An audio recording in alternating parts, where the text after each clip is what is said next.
Saudara-saudari yang terkasih, pada hakikatnya manusia itu baik atau jahat. Ada pandangan yang berbeda-beda tentang hal ini. Ada yang mengatakan pada dasarnya manusia itu baik.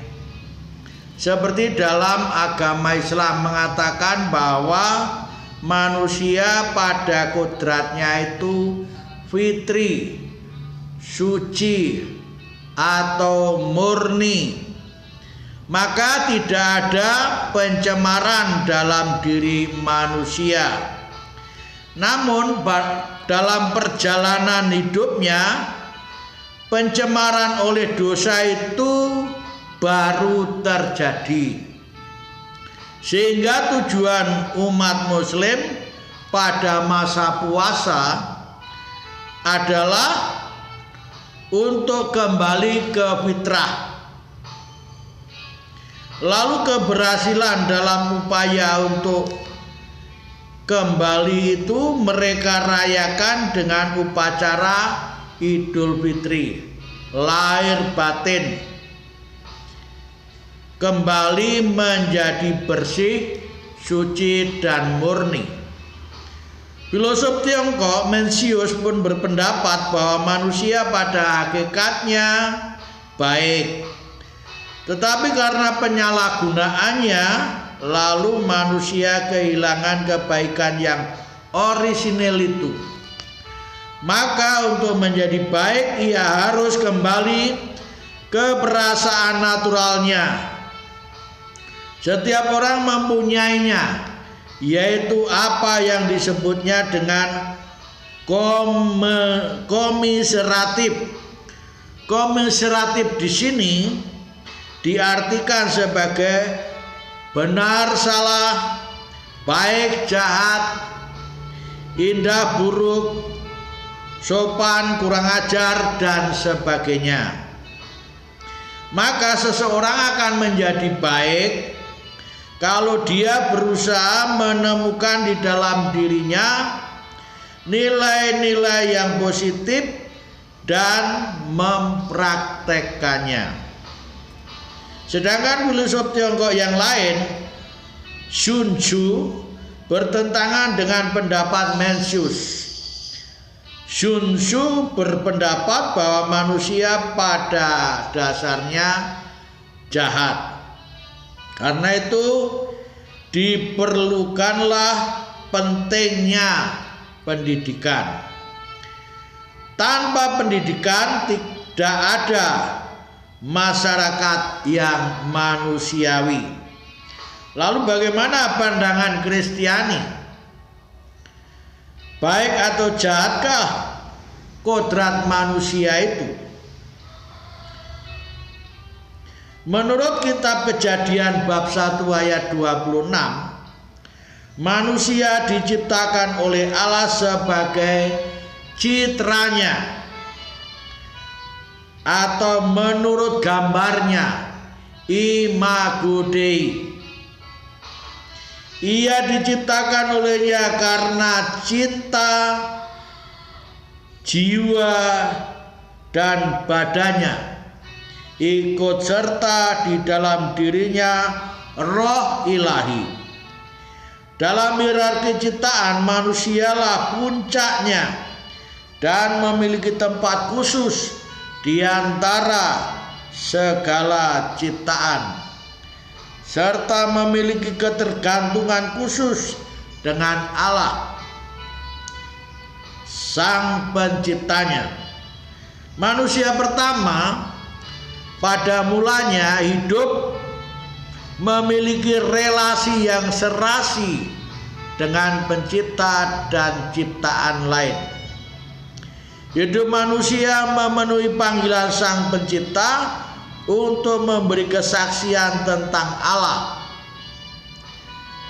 bersahabat dan bersekutu dengannya, untuk hidup dalam Roh Kudus dan dipanggil untuk kebahagiaan kekal sejak lahir. Manusia selain diciptakan sebagai citranya, juga dipanggil untuk menjadi mitranya, rekan sekerja Allah untuk rencana bebas dan bertanggung jawab pada ciptaannya. Maka manusia harus patuh dan bebas kepada Allah. Kebebasan itulah yang disalahgunakan oleh manusia, sehingga manusia pertama jatuh ke dalam dosa dengan melanggar perintah Allah. Inilah yang kemudian diyakini sebagai dosa asal.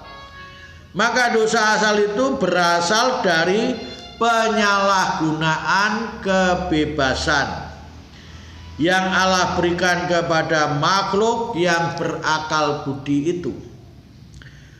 Padahal kebebasan dan akal budi itu dianugerahkan Allah untuk tujuan supaya manusia dengan demikian dapat mencintainya dan mencintai ciptaannya dan mencintai sesamanya satu sama lain. Dikatakan di dalam dogma Kristiani bahwa ajaran mengenai dosa asal boleh dikatakan merupakan sisi gelap dari warta gembira bahwa satu, Yesus penebus segala manusia. Dua, semua orang membutuhkan keselamatan.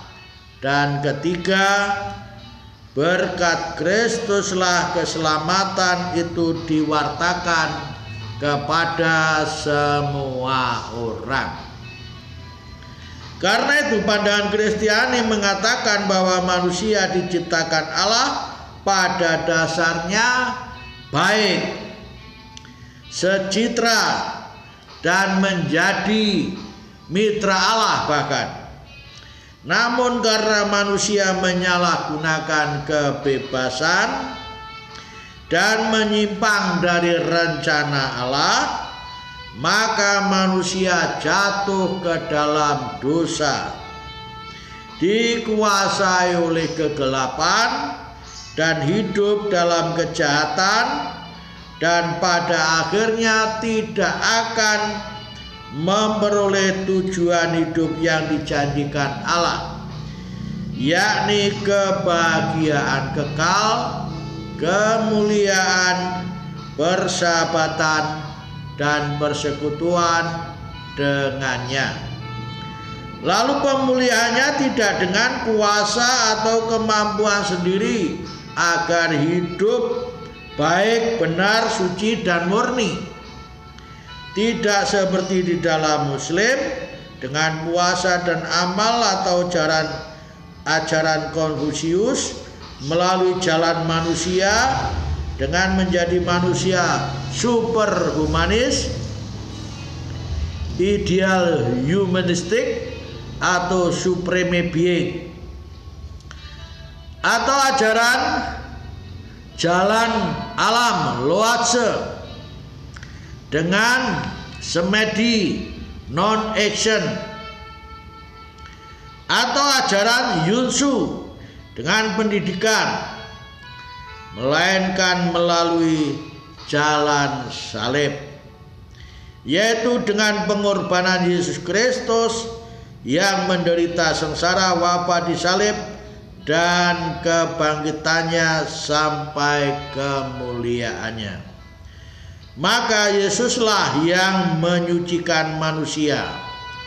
Dialah yang menebus dosa manusia.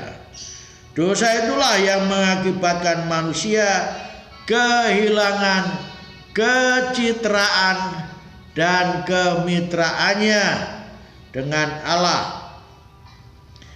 Penyakit, kebiasaan buruk, perusakan, persekutuan dengan umat beriman, pemisahan manusia satu dengan yang lain, dan akhirnya kematian. Manusia yang ditebus oleh Kristus harus pula memanggul salib hidupnya, yakni dengan mengasihi serupa dengan Kristus mengasihi, mengampuni, melayani, dan berkorban bagi sesama sebagaimana Yesus juga melakukan. Karena itu, mengasihi, mohon ampun, melayani Allah, serta hidup harmonis serasi dengan sesama dan alam ciptaan adalah jalan yang ditunjukkan oleh Kristus dan yang telah dilakukannya sendiri. Tuhan memberkati kita. Amin.